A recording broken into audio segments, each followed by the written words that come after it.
Bismillahirrahmanirrahim. Assalamualaikum warahmatullahi wabarakatuh. Alhamdulillah, wassalatu wassalamu ala nabiyillah Muhammad ibn Abdullah wa ala alihi wa ashabihi wa mawalah wa ba'd. Qala ta'ala fi muhkami tanzilih wa huwa astaqul qaidin. A'udzu billahi minasyaitonir rajim. Bismillahirrahmanirrahim. Wa qala ya bunay la tadkhulu min babin wahid wadkhulu min abwabin mutafarriqah wa ma ughni ankum min Allahi min syai' inal hukmu illa lillah alaihi tawakkaltu wa alaihi falyatawakkalul mutawakkilun. Shadaqallahul azim. Ayyuhal ikhwatul mu'minun rahimakumullah. Mari sama-sama kita panjatkan puji dan syukur kehadrat Allah Subhanahu wa taala, Zat yang telah menganugerahkan dan melimpahkan begitu banyak karunia dan nikmatnya kepada kita semua, terutama karunia dan nikmatnya berupa iman dan Islam serta sehat dan afiat. Dan tentu saja berkat terpadunya beberapa nikmat tadi, maka dengan mudah, dengan ringan kita dapat melangkahkan kaki, mengayunkan tangan menuju aktivitas keseharian kita. Salawat teriring salam tak dapat kita aturkan keharibaan junjungan kita Nabi besar Muhammad sallallahu alaihi wasallam, sesosok profil pemimpin yang telah berhasil mengevakuasi umat manusia dari alam yang penuh dengan kebodohan menuju alam yang penuh ma'rifah dan irfan itu sekarang ini. Pada ayat yang saya bacakan pada muqaddimah tadi, ini adalah pesan Nabi Ya'qub alaihissalam kepada anak-anaknya ketika anak-anak beliau akan mengunjungi Mesir. Beliau berpesan kepada anak-anaknya agar mereka tidak masuk dari satu pintu yang sama, melainkan mereka masuk ke Mesir dari pintu yang berbeda-beda. Tujuannya tidak lain adalah untuk menghindari kejahatan dan kezaliman. Bahkan para mufassirin menyatakan yang dimaksud dengan masuk dari pintu yang berbeda agar mereka tidak mencuri perhatian, sebab anak-anak ini adalah orang-orang yang tampan, yang memiliki daya tarik tersendiri.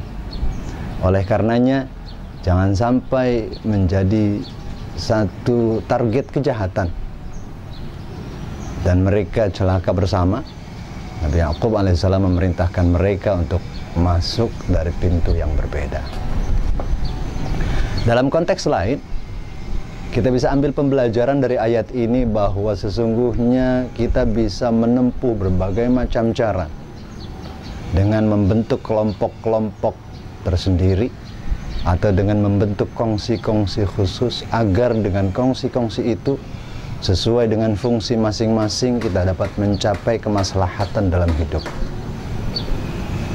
Artinya tidak mesti dalam satu kelompok, boleh berbagai macam kelompok, tapi tentu saja setiap kelompok punya prinsip yang sama, memegang dasar ajaran Islam, yaitu mencari kemaslahatan untuk kehidupan, baik untuk maslahat pribadi terlebih untuk maslahat orang lain. Artinya kita jangan memaksakan diri supaya orang lain satu kelompok dengan kita, supaya orang lain bergabung dengan kita, punya custom yang sama, punya seragam yang sama, punya yel-yel dan teriakan yang sama. Nggak mesti seperti itu. Kita boleh saja berbeda-beda kelompok, boleh saja berbeda-beda custom, boleh saja berbeda-beda teriakan, boleh saja berbeda-beda yel barangkali, tetapi tetap tujuannya sama, yaitu mengharap keridhaan Allah Subhanahu wa taala dan menciptakan kemaslahatan untuk orang banyak. Ini artinya Allah memberikan kebebasan kepada kita untuk menempuh jalan yang diridhai oleh Allah Subhanahu wa taala, di mana jalan itu terbentang begitu luas dan begitu banyak pilihan. Yang terpentingnya adalah bahwa ketika kita menjalankan apa yang kita cita-citakan, apa yang kita rencanakan, tidak terlepas dari apa yang Allah anjurkan, apa yang Rasulullah contohkan.